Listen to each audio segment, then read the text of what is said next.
"I'm taking half your millions, including your grandmother's estate," my husband announced with a smug grin, his voice echoing through the courtroom like he was announcing lottery numbers. The confidence in his tone made my stomach turn, but I forced myself to remain calm in my seat at the defendant's table. Before we continue, first let me thank you for watching Granny's Voice. Please subscribe and tell us where you're watching from in the comments. We might give you a shout out in our next video. Today's special shout out goes to Jennifer Abbey from Canada.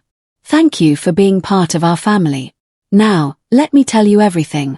My name is Sophia Hartwell. I'm 45 years old, and I never imagined I'd be sitting in a divorce court in Nashville, Tennessee, watching my husband of 5 years attempt to steal everything I'd worked for my entire life. Nathan sat across the room with his attorney, looking like he'd already won the lottery. His expensive suit, one I'd paid for, of course, was perfectly pressed, and his golden hair was slicked back in that way that used to charm me, but now made me sick. The morning light streaming through the tall courthouse windows caught the gold watch on his wrist, another purchase made with my money that he now claimed as his own achievement. "Your Honor," Nathan's attorney continued, his voice dripping with the kind of practiced confidence that comes from years of manipulating legal proceedings, "my client is entitled to half of all marital assets, including the substantial inheritance Mrs. Hartwell received during their marriage. The state of Tennessee recognizes the principle of equitable distribution, and my client has been an integral part of Mrs. Hartwell's success story." Trevor Mills, Nathan's lawyer, was a sharp-dressed man in his 50s with silver hair and the kind of smile that never quite reached his eyes. His briefcase was stuffed with documents, all of them outlining how Nathan planned to walk away with my grandmother's hard-earned money. I watched him gesture dramatically toward a stack of financial records, each page representing another calculated step in what I now realized had been a long-term con game. I watched the courtroom spectators lean forward in their seats, clearly fascinated by what they assumed would be a massive financial settlement. Some of them were probably calculating the numbers in their heads, wondering how much Nathan would walk away with. The whispered conversations created a low buzz of anticipation that made the formal courtroom feel more like a theater where everyone was waiting for the dramatic climax. A few reporters had even shown up, drawn by whispers of a multimillion-dollar divorce case involving a prominent Nashville businesswoman. I could see them in the back rows, their notebooks ready, cameras discreetly positioned to capture what they assumed would be Nathan's triumphant moment. The local business community loved stories about successful women being taken down by clever husbands, and they were expecting front-page material. Judge Carmichael, a stern woman in her 60s with steel-grey hair pulled back in a severe bun, reviewed the initial paperwork with a neutral expression that gave away nothing of her thoughts. She'd been presiding over family court for over 20 years, and I imagined she'd seen every trick in the book. Her reading glasses perched on the end of her nose as she methodically examined each document Trevor Mills had submitted. But something told me she hadn't seen what I was about to reveal. The manila envelope in my purse seemed to burn against my side, containing the key to everything Nathan thought he understood about our marriage. I had spent months preparing for this moment, working with my attorney Diana Cross to ensure that every detail was perfect, every legal precedent researched, every possible challenge anticipated. Nathan turned slightly in his chair to flash me what he probably thought was a victorious smile. The audacity of it made my blood boil. This was the same man who used to bring me coffee in bed, who claimed he loved me for who I was, not what I had. The same man who had whispered sweet promises about growing old together, about building a life based on mutual respect and genuine affection. 5 years of marriage, and it had all been an elaborate lie. The courtroom felt oppressive with its dark wood paneling and the weight of legal proceedings hanging in the air. The American flag stood motionless in the corner, and the state seal of Tennessee looked down from behind the judge's bench like a silent witness to the drama unfolding below.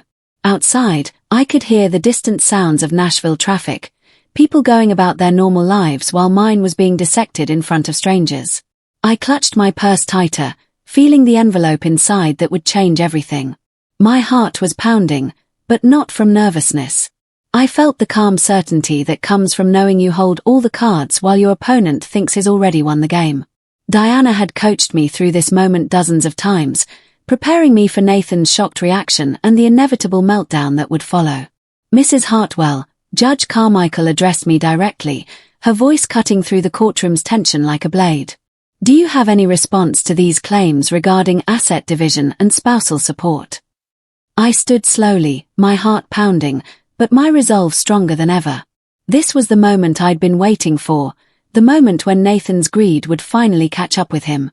The moment when 5 years of manipulation and lies would be exposed for everyone to see. Your Honor, I said, my voice steady and clear, carrying easily through the silent courtroom, I believe there's something the court needs to see. Looking back now, I should have seen the warning signs much earlier in our relationship.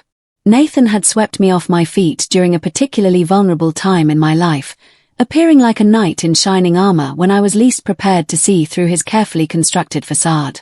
I'd just turned 40 and was running my consulting firm, Hartwell Strategic Analytics, with modest success, but little time for romance. The business consumed most of my waking hours, helping small companies optimize their operations and improve their financial performance. I took pride in my work, in the tangible difference I could make in people's lives by helping their businesses succeed. My grandmother Clara had been my closest companion until her death 3 years before I met Nathan. She had been more than family to me. She was my mentor, my friend, and the person who taught me that financial independence was the foundation of personal freedom. Never let anyone else control your money, Sophia, she used to say. Money isn't everything, but it's the key that unlocks everything else. I was still grieving her loss when Nathan appeared at a business conference in Memphis. The timing wasn't coincidental, I realize now. Predators have an instinct for vulnerability, and Nathan could sense emotional wounded prey from across a crowded room. He positioned himself perfectly, appearing interested in my presentation about cash flow optimization while really calculating my net worth. He was charming, attentive, and seemed genuinely interested in my work. You're brilliant, he'd say, watching me review financial reports late into the evening. I've never met anyone who understands numbers the way you do. His admiration felt genuine, his questions seemed thoughtful, and his attention was exactly what my lonely heart craved. At the time, I thought he was impressed by my intelligence and business acumen. Now I realized he was calculating my earning potential and trying to determine exactly how much I might be worth. Every question about my business wasn't born from genuine interest, but from careful reconnaissance. He was conducting due diligence on his next major investment, me. Nathan worked as a sales manager for a pharmaceutical company, but he always seemed to have money for lavish dates. Expensive restaurants, weekend getaways to luxury resorts, Broadway shows with premium seats, he spared no expense in his courtship campaign.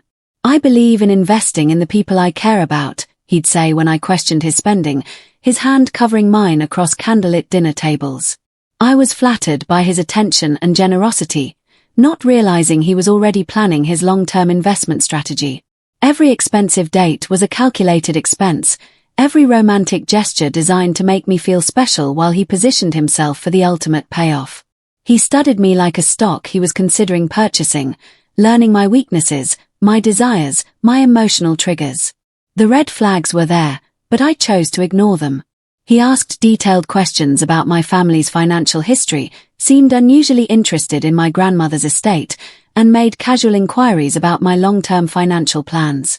When I mentioned that I expected to inherit something from grandmother Clara eventually, his eyes would light up with what I mistook for excitement about our shared future. Our courtship was a whirlwind of expensive dinners and romantic getaways that left me breathless and grateful. Nathan had a talent for making every date feel like a scene from a romantic movie. Private wine tastings, helicopter tours of the Tennessee countryside, surprise picnics in secluded locations with catered meals and champagne. He was creating a fantasy that felt too good to be true. Because it was too good to be true. When Nathan proposed after 8 months, I was hesitant despite the romantic haze he'd created around our relationship. My grandmother had always warned me about men who moved too fast, her voice echoing in my memory even as Nathan pressed for an answer. Life's too short to wait, he insisted, his hands cupping my face with practiced tenderness. I know what I want, and I want you. His proposal was elaborate and expensive, a private dinner on a riverboat with a quartet playing our favorite songs. The ring was stunning, a 3-carat diamond surrounded by sapphires that probably cost more than his annual salary, though I didn't think about the mathematics at the time. I was too caught up in the romance, too grateful to have found love after years of focusing solely on my career. The proposal location was perfect, the timing seemed right, and Nathan's declaration of love felt genuine in the moment. He had created an environment where saying no would have seemed not just ungrateful, but almost cruel. Looking back, I can see how carefully orchestrated the entire evening was, designed to overwhelm my rational thinking with pure emotion. My attorney, Diana Cross, had insisted on a prenuptial agreement from the moment I told her about Nathan's proposal. Diana was a sharp woman in her early 50s who had built her reputation protecting successful women in high-stakes divorces. She had seen too many clients destroyed by charming men who turned predatory when marriage gave them legal access to their wives' assets. Any successful businesswoman needs protection, she'd explained during our first meeting about the engagement. It's not romantic, but it's practical. Love is wonderful, but legal documents are what protect you when love fails. I'd felt awkward bringing it up with Nathan, worried he'd think I didn't trust him or that I was more focused on money than love.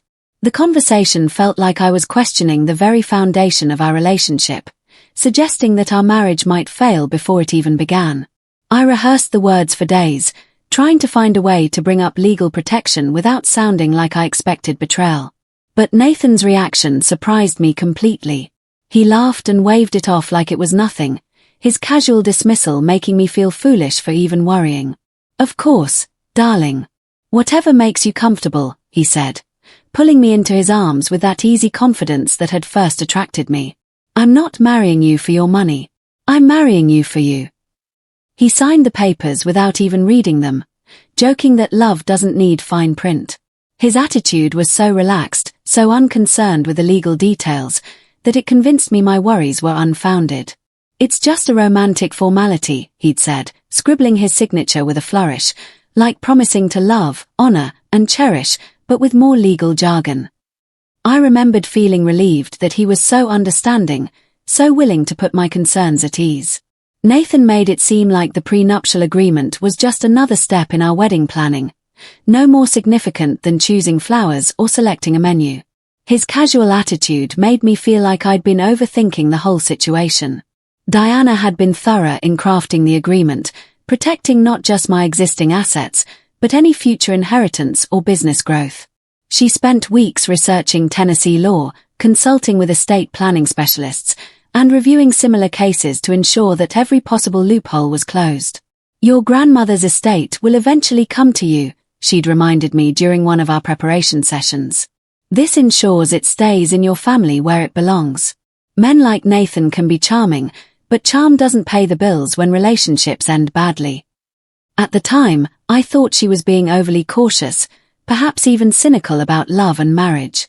Diana's own divorce had been messy and expensive, and I assumed her protective instincts were colored by her personal experience. Now, I realized she'd been absolutely prescient, her professional expertise identifying threats that my emotional attachment had blinded me to. The prenuptial agreement was comprehensive, covering every aspect of asset protection that Diana's experience had taught her to include. Separate property clauses, inheritance protection, business ownership rights, debt responsibility, and spousal support limitations were all carefully detailed in language that left no room for misinterpretation. Nathan's willingness to sign without reading it should have been the biggest red flag of all. What kind of businessman doesn't read a legal contract before signing? What kind of person enters into a marriage agreement without understanding the terms? But I was so relieved by his cooperative attitude that I didn't question his motives. Looking back, I can see that Nathan's casual approach to the prenup was actually part of his long-term strategy. He was confident that his charm and manipulation would eventually give him access to my assets regardless of what any document said. He believed he could convince me to change the terms, to add his name to accounts, to make joint investments that would give him legal claims to my wealth. He was wrong. The real shock came 18 months into our marriage when I received the call about grandmother Clara's estate. I had known she was comfortable financially, but the full extent of her wealth came as a complete surprise. Her lawyer, an elderly gentleman named Harrison Wells who had managed her affairs for decades, delivered the news with the kind of formal dignity that comes from handling significant wealth. She'd left me everything, Her house, her investments, her collection of rare books, and $2.8 million in carefully managed funds. The inheritance was the result of a lifetime of careful investing, modest living, and the compound growth of money invested wisely over decades. Grandmother Clara had lived frugally not from necessity, but from the discipline that builds real wealth over time. It was far more than I'd ever expected, and the inheritance transformed my financial situation overnight. I went from being a successful small business owner to being genuinely wealthy, with enough money to provide security for the rest of my life. The inheritance represented not just financial freedom, but the culmination of my grandmother's life work and her love for me. Nathan's reaction to the news had been telling, though I'd missed the significance at the time. His eyes had literally lit up when I told him about the money, a flash of greed that was quickly covered by his practiced expression of loving support. $2.8 million, he'd repeated, as if he couldn't quite believe it. Sophia, we're rich. The way he said we're should have been my first clue. It wasn't you're rich or your grandmother left you well provided for. It was we're rich, as if the inheritance belonged to both of us from the moment the lawyer called.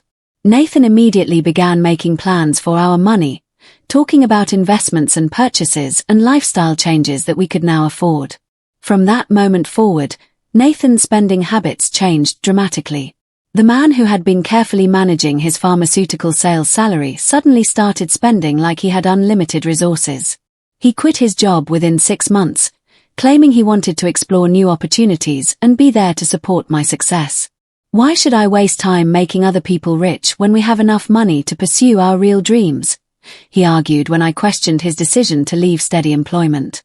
This inheritance is a gift that lets us live life on our terms. What he actually did was spend my money like it was his own personal allowance. He bought a luxury car, a silver BMW that he claimed was necessary for networking purposes. He invested in a friend's restaurant without consulting me, losing $30,000 when the business failed within a year. The restaurant was poorly managed and undercapitalized, but Nathan had been seduced by promises of quick returns and passive income. He booked expensive vacations, joined an exclusive golf club, and started dressing like he'd always been wealthy. Designer suits, expensive watches, handmade shoes. Nathan transformed his appearance to match what he thought was his new financial status. He began carrying himself differently, speaking with the kind of casual confidence that comes from believing money will solve any problem. Every time I questioned a purchase, he'd remind me that we're partners and that couples should trust each other with financial decisions. Marriage is about sharing everything, he'd say. We're not roommates keeping separate budgets. We're building a life together. His arguments seemed reasonable on the surface, appealing to my desire for a genuine partnership. Nathan was skilled at making his selfish spending sound like relationship building, framing his expensive purchases as investments in our shared future. He made me feel selfish and petty for wanting to maintain control over money that he insisted belonged to both of us. The breaking point came 6 months ago when I discovered Nathan had been telling people at the country club that the inheritance was family money that belonged to both of us. He'd started introducing himself as an investor and entrepreneur, conveniently forgetting to mention that all his investments were made with my grandmother's carefully preserved wealth. I overheard him at a club function, regaling a group of men with stories about his financial success and investment strategy. The key is diversification, he was saying, gesturing with an expensive glass of scotch. Sophia and I believe in spreading our wealth across multiple asset classes. The way he said our wealth made my stomach turn. He had created an entire fictional narrative about our financial partnership, making it seem like we had built our wealth together through careful planning and mutual effort. Nathan presented himself as the financial strategist behind our success, taking credit for investment decisions he had never made and wealth he had never earned. When I confronted him about his lies and his spending, Nathan became defensive and then cruel. The charming mask slipped away, revealing the calculating predator underneath. You act like it's some big secret that I married up, he'd snapped, his voice filled with a contempt I'd never heard before. Everyone knows you needed someone like me to enjoy life. Before we met, you were just a lonely workaholic with no social life. His words cut deep because there was a grain of truth in them. I had been lonely, and Nathan had brought excitement and companionship into my life. But I realized he'd been using my vulnerability against me, making me grateful for his presence while positioning himself to take everything I had. The conversation revealed Nathan's true feelings about our marriage. He saw our relationship as a business transaction where his companionship and charm entitled him to a share of my wealth. In his mind, he had provided emotional services that deserved financial compensation, as if love could be reduced to a balance sheet. "I gave up my career for you," he continued, his voice rising with self-righteous anger. "I could have been making money instead of supporting your success. That sacrifice has value, and I deserve to be compensated for it." But Nathan hadn't sacrificed anything for me. He had quit his job because he thought he no longer needed to work, believing that my inheritance would support his lifestyle indefinitely. His support had consisted mainly of spending my money and taking credit for my success. The final straw came when I found emails between Nathan and his attorney discussing divorce strategy. They'd been planning this for months, timing it to maximize his potential settlement. Nathan had even researched Tennessee's divorce laws, looking for ways to claim that his emotional support and lifestyle contributions entitled him to a larger share of my assets. The emails were detailed and calculating, discussing legal strategies for claiming marital property rights and minimizing the impact of any prenuptial agreement. Nathan had consulted with multiple attorneys, shopping for one who would tell him what he wanted to hear about his chances of claiming my inheritance. Reading those emails felt like discovering that my entire marriage had been a lie. Nathan had never loved me. He had been planning his exit strategy almost from the beginning. Every loving gesture, every intimate moment, every promise about our future together had been part of an elaborate con game. The courtroom spectators were now fully engaged, sensing that something dramatic was unfolding. I could hear muffled conversations and the scratching of reporters' pens as they tried to capture every detail of Nathan's public humiliation. This wasn't the routine divorce proceeding they had expected. It was turning into a legal drama that would be talked about for years. "Your Honor," Trevor finally addressed the court, his voice notably lacking its earlier confidence, "my client would like to request a brief recess to review these documents more thoroughly."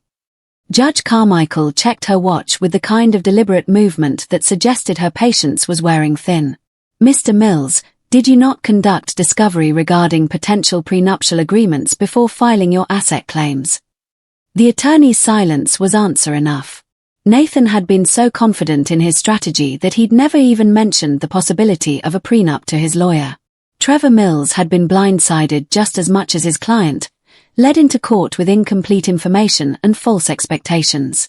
"I'll give you 10 minutes to review the document," Judge Carmichael declared, her tone making it clear that she was being generous. "But I should warn you that this appears to be a legally binding agreement that significantly impacts your client's claims." During the recess, I watched Nathan and his attorney huddled in intense conversation near the courtroom windows. Nathan's gestures were becoming more animated and desperate as Trevor explained the implications of the prenuptial agreement. Even from across the room, I could see the exact moment when Nathan realized his plan had completely backfired. His face went through a spectrum of emotions: confusion, disbelief, anger, and finally, something approaching despair. The man who had walked into court expecting to leave with millions was beginning to understand that he might walk away with nothing. His entire plan, years in the making, was crumbling before his eyes. Diana used the time to review her own notes and prepare for what she knew would be Nathan's last-ditch attempts to challenge the agreement. "He's going to claim fraud or duress," she predicted quietly, her experience with similar cases giving her insight into desperate legal strategies. Men like Nathan always blame everyone else when their schemes fall apart. She was absolutely right. When court resumed, Trevor Mills immediately launched into a desperate legal argument that reeked of professional embarrassment and client desperation. "Your Honor," he began, his voice carrying less conviction than before, "my client believes he was deceived about the nature of this document. Mrs. Hartwell presented it as a romantic formality, not a comprehensive asset protection agreement." Judge Carmichael looked distinctly unimpressed, her years of experience giving her a keen ability to detect weak legal arguments. "Mr. Mills, are you claiming your client signed a legal document without reading it?" "Your Honor, my client trusted his wife to be honest about the document's scope and implications." He believed she was acting in good faith when she characterized the agreement as a simple formality. I had to bite my tongue to keep from laughing. Nathan had always prided himself on being a shrewd businessman, someone who could read people and situations better than anyone else. Now, his attorney was arguing that he was too trusting and naive to understand a legal contract. The irony was perfect. Nathan's defense strategy required him to abandon the very image of competence and sophistication that he had cultivated for years. He couldn't simultaneously be a clever businessman worthy of millions and a naive victim who didn't understand legal documents. Judge Carmichael flipped through the pages of the prenuptial agreement, her expression growing more severe as she examined the document's thoroughness. "The document is clearly labeled as a prenuptial agreement," she observed, her voice carrying the weight of judicial authority. "It includes standard warnings about seeking independent legal counsel. Did your client choose to waive that right?" Trevor shuffled through his papers nervously, searching for any angle that might save his case. "Yes, Your Honor. My client waived his right to independent counsel. And the document was reviewed by a notary public, correct? With your client present and confirming his identity." "Yes, Your Honor." The judge's questions were methodical and devastating, each one closing off another potential avenue of appeal. Judge Carmichael had seen every trick in the book during her decades on the bench, and she was systematically dismantling any possible challenge to the prenup's validity. "Mr. Pierce," Judge Carmichael turned her attention directly to Nathan, her steely gaze fixing on him with uncomfortable intensity.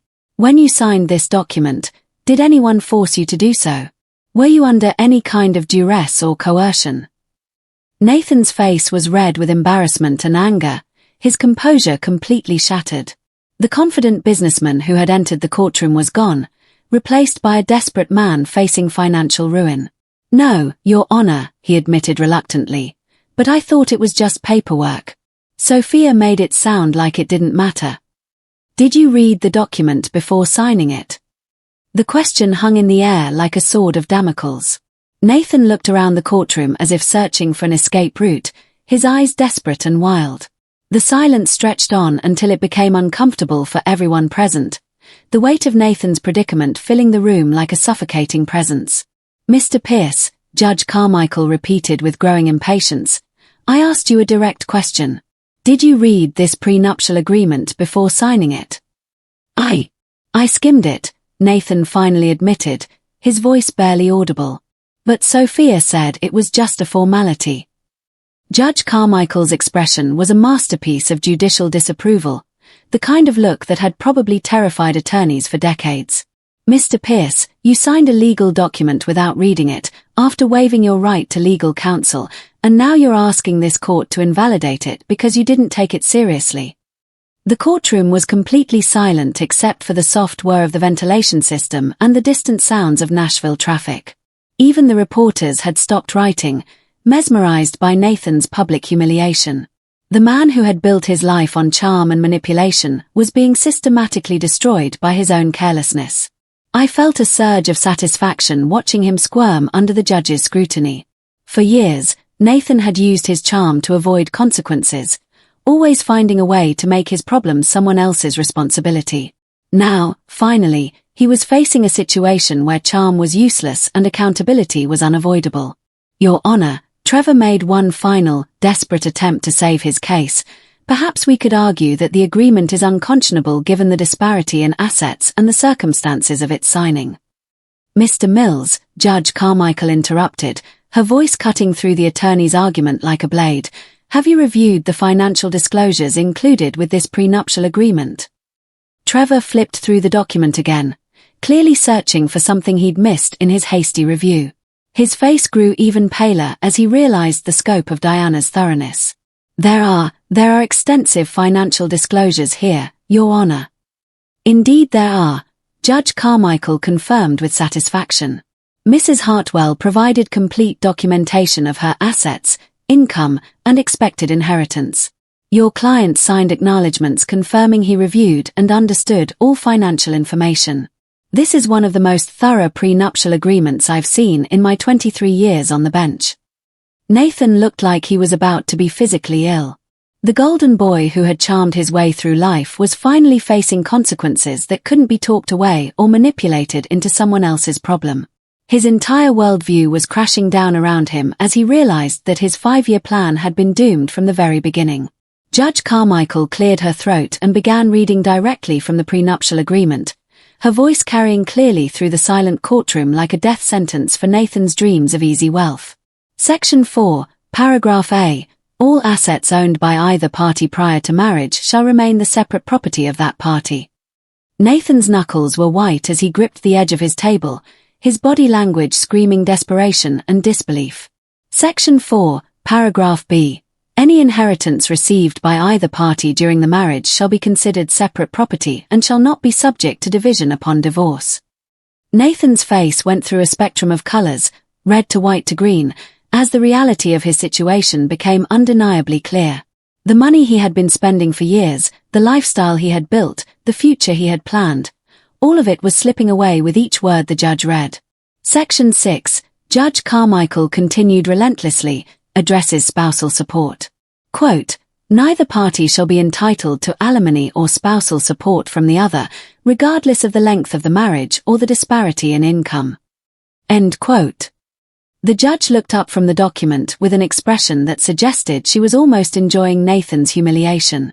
This section was initialed by both parties and witnessed separately. Trevor Mills was frantically taking notes, probably trying to find any possible loophole or technicality that might save his case. But Diana had been too thorough 5 years ago. Every potential challenge had been anticipated and addressed with the kind of legal precision that comes from decades of experience protecting successful women from predatory spouses. Your Honor, I stood up, feeling the moment was right to deliver the final blow, if I may address the court. Proceed, Mrs. Hartwell. When I inherited my grandmother's estate 18 months ago, I consulted with my attorney about whether the inheritance was protected under the prenuptial agreement. We confirmed that it was fully covered under Section 4, Paragraph B. The inheritance has been kept in separate accounts and has never been commingled with marital assets. This was the final nail in Nathan's coffin. Not only was the prenup ironclad, but I'd been scrupulously careful about keeping the inheritance separate.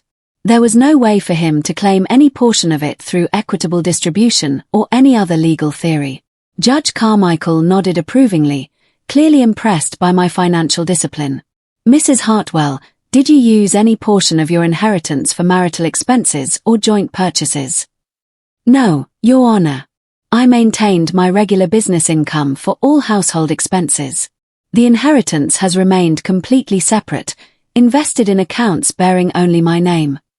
Nathan exploded at this revelation, his carefully constructed facade finally crumbling completely. That's not true, he shouted, jumping to his feet. She bought things for us. She paid for vacations. She upgraded our lifestyle. Mr. Pierce. Judge Carmichael's voice was ice cold, her authority crackling through the courtroom like electricity. You are out of order. Sit down immediately. But Nathan was beyond reason now, his desperation overriding any sense of courtroom decorum. His true nature was finally showing through the charming mask he'd worn for years. This is insane, he continued, his voice rising to near hysteria. I've been with her for 5 years. I supported her emotionally. I gave up my career to be there for her. You quit your job to spend my money, I said quietly, unable to help myself. Mrs. Hartwell, Judge Carmichael warned, but her tone was almost amused by my observation. Trevor was desperately tugging on Nathan's jacket, trying to get him to sit down and stop making the situation worse, but Nathan was in full meltdown mode. The facade of sophistication and business acumen had completely disappeared, revealing the entitled, greedy man beneath. She trapped me. Nathan shouted, pointing an accusatory finger in my direction. She made me think we were partners. She let me believe that money was ours. Mr. Pierce, Judge Carmichael's voice cut through his rant like a blade. If you cannot control yourself, I will have the bailiff remove you from my courtroom. The threat of being physically removed finally penetrated Nathan's rage-induced haze. He sat down heavily, his chest heaving with angry breaths, but the damage was done. Everyone in the courtroom had witnessed his true character. The greedy, entitled man who had married me for my money and then had the audacity to act like a victim when his plan failed. Officer Rodriguez, the court bailiff, had moved closer to Nathan's table, ready to intervene if necessary. The imposing man's presence was a silent reminder that courtroom outbursts have consequences, and Nathan finally seemed to grasp the seriousness of his situation. Judge Carmichael reviewed the final pages of the prenuptial agreement with deliberate care, her methodical approach building tension in the room like pressure in a steam engine. The spectators were completely silent, reporters poised with pens ready, everyone waiting for the final verdict that would determine Nathan's fate. I felt a calm satisfaction settling over me like a warm blanket. After months of Nathan's manipulation and lies, after years of being used and deceived, the truth was finally coming to light in the most public way possible. The man who had tried to steal my grandmother's legacy was about to learn the true cost of his greed. Based on my review of this prenuptial agreement, Judge Carmichael announced, her voice carrying the finality of legal judgment, "I am ready to render my decision on asset division." The judge removed her reading glasses and looked directly at Nathan with an expression that could have frozen fire. Her decades of experience had taught her to recognize predators and gold diggers, and she clearly had no sympathy for Nathan's situation. "Mr. Pierce," she began, her words measured and devastating, "this prenuptial agreement is valid, comprehensive, and legally binding. You are entitled to exactly nothing from your wife's premarital assets, inheritance, or business holdings." The words hit Nathan like physical blows. His mouth fell open in shock, and he stared at the judge in complete disbelief. The confident man who had entered the courtroom expecting millions was facing the reality of leaving with nothing. "Nothing," he whispered, the word barely audible. "Nothing," Judge Carmichael confirmed with satisfaction. Furthermore, according to Section 7 of this agreement, all debts incurred individually by either party remain the responsibility of that party. "Mrs. Hartwell, do you have documentation of debts incurred solely by your husband?" Diana handed me a thick folder which I passed to Officer Rodriguez, who delivered it to the judge's bench. The folder contained months of financial records that Diana and I had carefully compiled, documenting every irresponsible purchase Nathan had made with money that was never rightfully his. "Yes, Your Honor. Credit card debts, the car loan for his BMW, the failed restaurant investment, country club fees, and various luxury purchases totaling approximately $87,000. Trevor Mills looked like he wanted to disappear entirely. The case he'd thought would net him a substantial contingency fee had turned into a complete disaster that would probably damage his professional reputation. His client had led him into court with false information and unrealistic expectations. "Mr. Pierce," Judge Carmichael continued relentlessly, "not only will you receive no assets from this marriage, but you remain personally responsible for $87,000 in debt that you accumulated during the marriage." The courtroom erupted in murmurs and whispers as the full scope of Nathan's downfall became clear. I could hear someone behind me stifle a laugh at the poetic justice of the situation. Nathan had gone from expecting millions to facing bankruptcy in the span of 30 minutes. The reporters were scribbling frantically, recognizing that they had witnessed something extraordinary. This wasn't just a divorce case, it was a cautionary tale about greed, manipulation, and the consequences of not reading legal documents. "Your Honor," Nathan's voice was barely audible, his earlier confidence completely evaporated.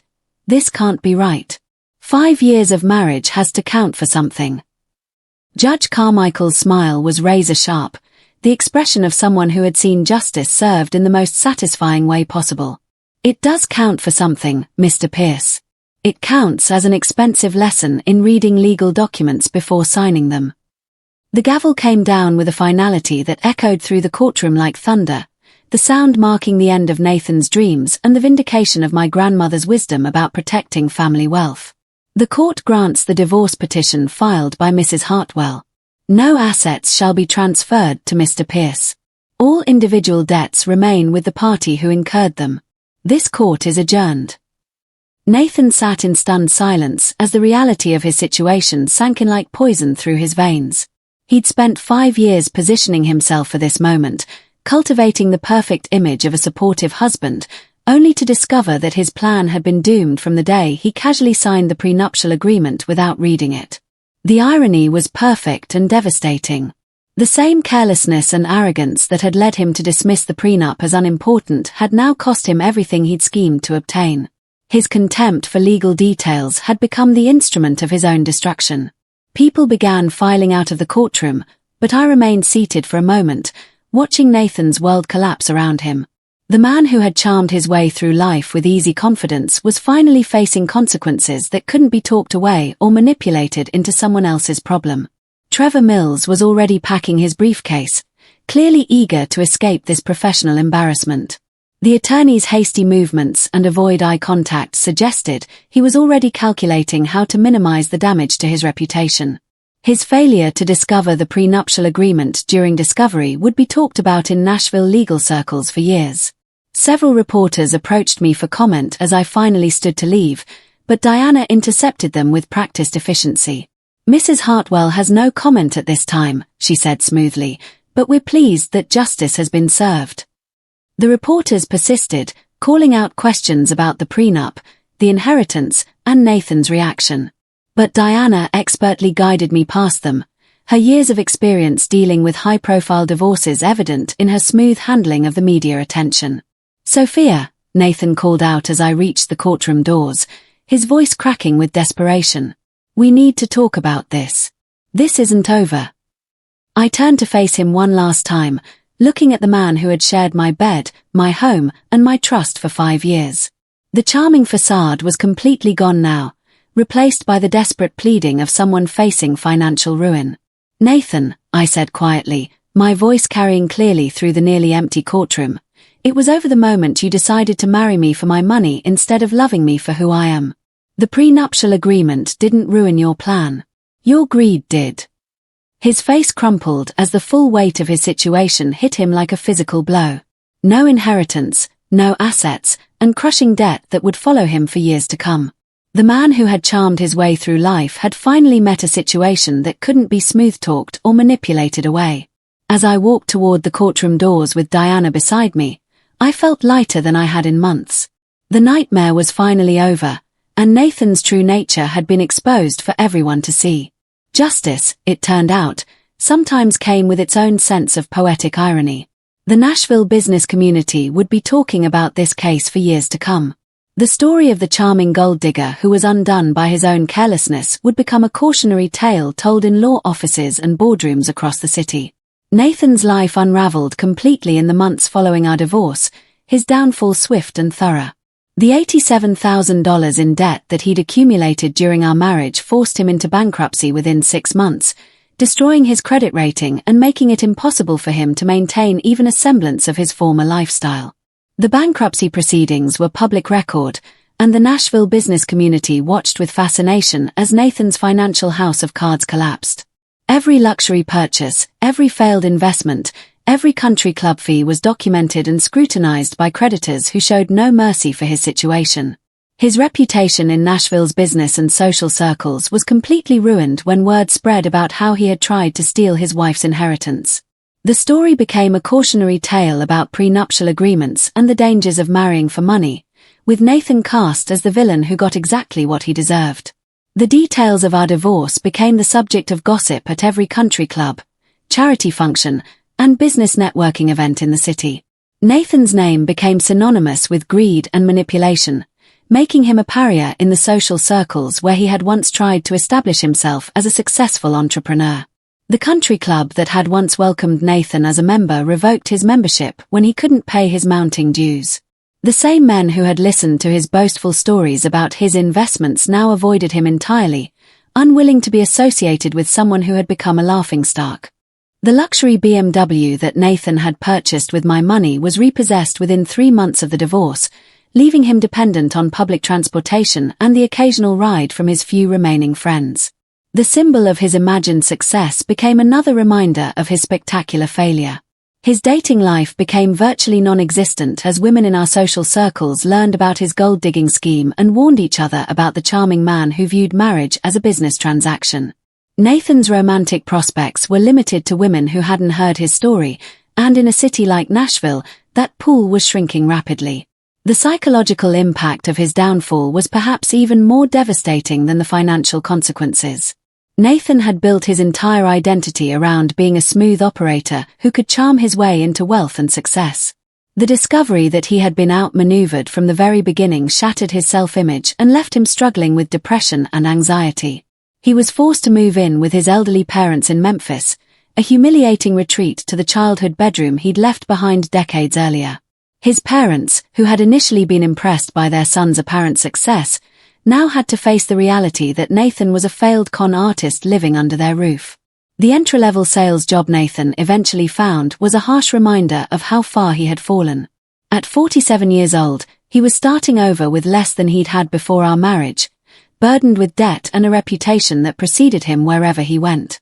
His dreams of living off my grandmother's money had been replaced by the harsh reality of minimum wage work and the constant stress of creditors demanding payment. The man who had once boasted about his investment strategies was now struggling to afford basic necessities. While Nathan's world crumbled, I found myself in the position to build something meaningful with the wealth that my grandmother had left me. The inheritance that Nathan had tried to steal became the foundation for something far more valuable than luxury cars or country club memberships. I used a portion of my protected inheritance to establish the Clara Hartwell Foundation, named in honor of my grandmother who had worked so hard to accumulate the wealth that Nathan had tried to claim. The foundation's mission was to provide legal assistance to women seeking prenuptial agreements and divorce representation, ensuring that other women wouldn't fall victim to financial predators like Nathan. Diana Cross became the foundation's first legal advisor, using her expertise to help women protect their assets before marriage and navigate complex divorces when relationships failed. The foundation offered sliding scale fees based on income, making quality legal representation accessible to women who might not otherwise be able to afford it. The foundation also provided educational workshops about financial literacy, asset protection, and the warning signs of financially motivated relationships. We partnered with women's business organizations, universities, and community groups to spread awareness about the importance of financial independence and legal protection. Within the first year, the Clara Hartwell Foundation had helped over 200 women secure prenuptial agreements and provided legal representation in dozens of divorce cases. Many of these women had stories similar to mine, successful professionals who had been targeted by charming men with hidden agendas. The foundation's work attracted national attention, and I found myself speaking at conferences and writing articles about financial protection for successful women. The story of my divorce became a powerful teaching tool, demonstrating both the importance of prenuptial agreements and the consequences of financial manipulation. My business, Hartwell Strategic Analytics, also flourished in the aftermath of the divorce. The publicity from the case had brought new clients who were impressed by my financial acumen and my ability to outmaneuver someone who had tried to exploit me. The company grew by 40% in the year following the divorce, allowing me to hire additional staff and expand our services. The experience had taught me valuable lessons about trust, relationships, and the importance of protecting what you've worked to build. I became more selective about the people I allowed into my life, but also more confident in my ability to handle whatever challenges might arise. Looking back on my journey from trusting wife to empowered survivor, I realized that my grandmother's wisdom about protecting family wealth had saved me from more than just financial loss. It had saved me from a lifetime of being used by someone who saw my love as nothing more than a pathway to easy money. The prenuptial agreement that Nathan had so casually dismissed had been my salvation, protecting not just my assets but my future independence. Diana's insistence on comprehensive legal protection had seemed overly cautious at the time, but it had proved to be the most valuable investment I'd ever made. Nathan's downfall served as a powerful reminder that actions have consequences, even when those consequences take years to materialize. His carelessness in dismissing the prenup as unimportant had ultimately destroyed his entire scheme, proving that careful planning and attention to detail are essential in both business and personal relationships. The experience also taught me to trust my instincts and pay attention to red flags that I might have ignored in the past. Nathan's immediate interest in my finances, his quick proposal, and his reluctance to discuss the prenup in detail had all been warning signs that I'd chosen to overlook because I wanted to believe in our relationship. I learned that genuine love doesn't come with financial calculations or strategic planning. Real partners don't quit their jobs to spend their spouse's money or make expensive purchases without consultation. Authentic relationships are built on mutual respect and shared values, not on one person's assessment of the other's net worth. The Foundation's work reinforced these lessons as I met women from all walks of life who had encountered similar predators. The patterns were remarkably consistent. Charming men who moved quickly, showed excessive interest in their target's finances, and became controlling or manipulative once they had access to money. Many of these women were successful professionals who had achieved significant career success but lacked experience in recognizing financially motivated relationships. Their stories reminded me that intelligence and business acumen don't automatically translate to protection from emotional manipulation. The legal victory over Nathan had given me more than just financial security. It had restored my faith in justice and the power of careful preparation. The prenuptial agreement that had seemed like such an uncomfortable topic during our engagement had become the weapon that defeated his greed and protected my grandmother's legacy. 2 years after the divorce, I received an unexpected letter from Nathan. The envelope was thin and cheap, a far cry from the expensive stationery he had once favored. His handwriting was less confident than I remembered.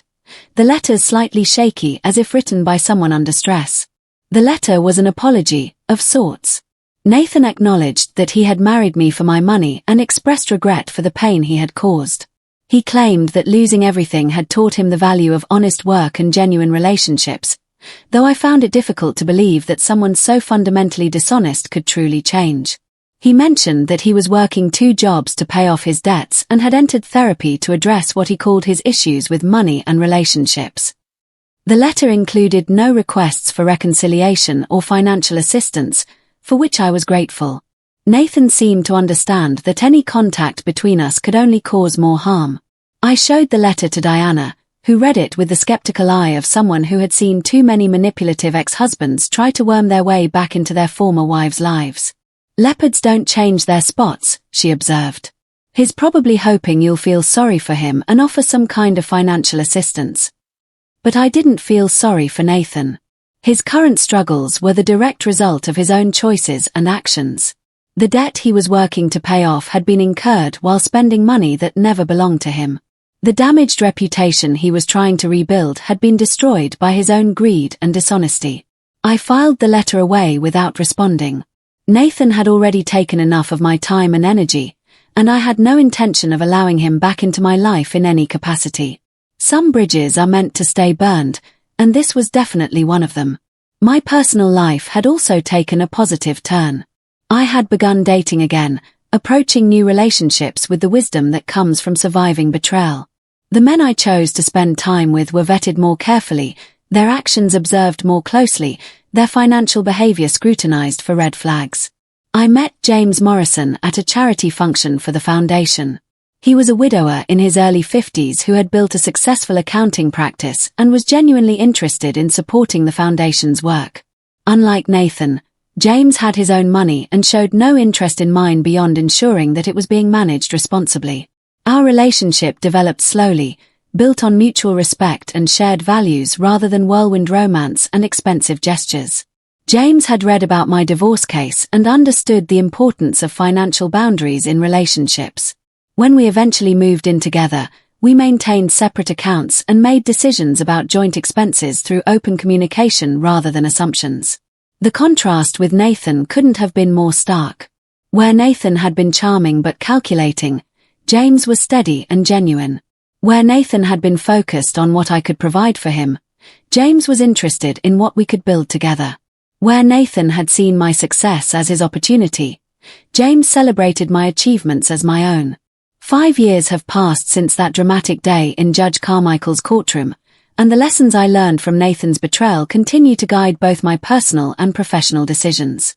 The Clara Hartwell Foundation has helped over 1,000 women protect their assets and navigate difficult divorces, creating a legacy that my grandmother would have been proud of.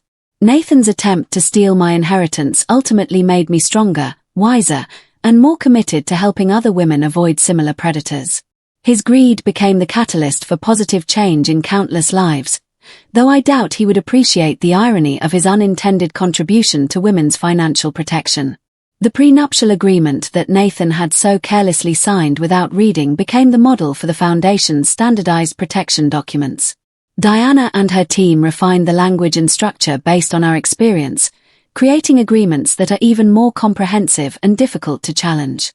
My business has continued to thrive, and my relationship with James has grown into the kind of genuine partnership that I had hoped to have with Nathan.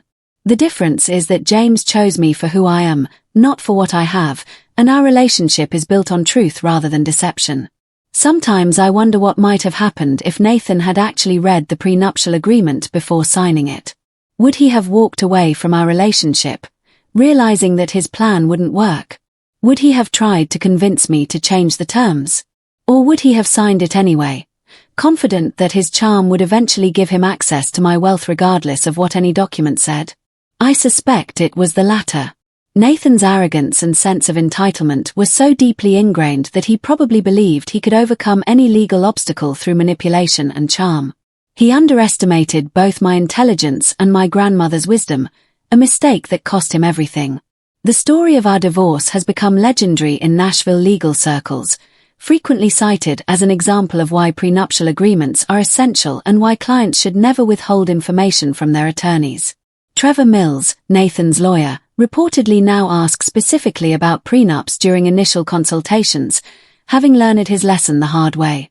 Judge Carmichael retired 2 years ago, but she occasionally speaks at legal conferences about the importance of thorough legal preparation and the dangers of assuming that charm can overcome careful planning. Our case has become one of her favorite examples of justice served through proper legal documentation. As for Nathan, I occasionally hear updates about his situation through mutual acquaintances. He's still living with his parents, still working multiple jobs to pay off his debts, and still struggling with the consequences of his failed scheme. Some people might feel sorry for him, but I remember the coldness in his eyes when he thought he was going to walk away with my grandmother's money, and I feel only satisfaction that justice was served. The envelope that had contained our prenuptial agreement now sits in a frame in my office, a reminder that preparation and careful planning can overcome even the most charming deception. Visitors often ask about it, and I'm always happy to tell the story of how my grandmother's wisdom and Diana's legal expertise saved me from a lifetime of exploitation. Nathan Pierce learned the hard way that some women can't be fooled, some lawyers can't be outmaneuvered, and some legal documents can't be wished away. His greed became his downfall, and my careful preparation became my salvation. In the end, the prenuptial agreement that Nathan had dismissed as unimportant became the most important document in both of our lives, saving me from financial ruin and condemning him to the consequences of his own actions. Justice, it turned out, had been hiding in plain sight all along, waiting patiently in a manila envelope for its moment to shine. The Clara Hartwell Foundation continues to grow and help more women each year, turning Nathan's attempted theft into a force for protection and empowerment. My grandmother's money, which Nathan had tried so hard to claim, now serves a purpose far more meaningful than funding his lifestyle. It protects other women from men just like him. And somewhere in Memphis, Nathan Pierce is still paying the price for the most expensive signature of his life, a reminder that sometimes the most casual decisions have the most devastating consequences. The moral of the story is simple: always read what you sign, always protect what you've earned, and never underestimate a woman who's prepared for battle. Nathan learned all 3 lessons the hard way, and the courtroom that day became his classroom for the most expensive education of his life.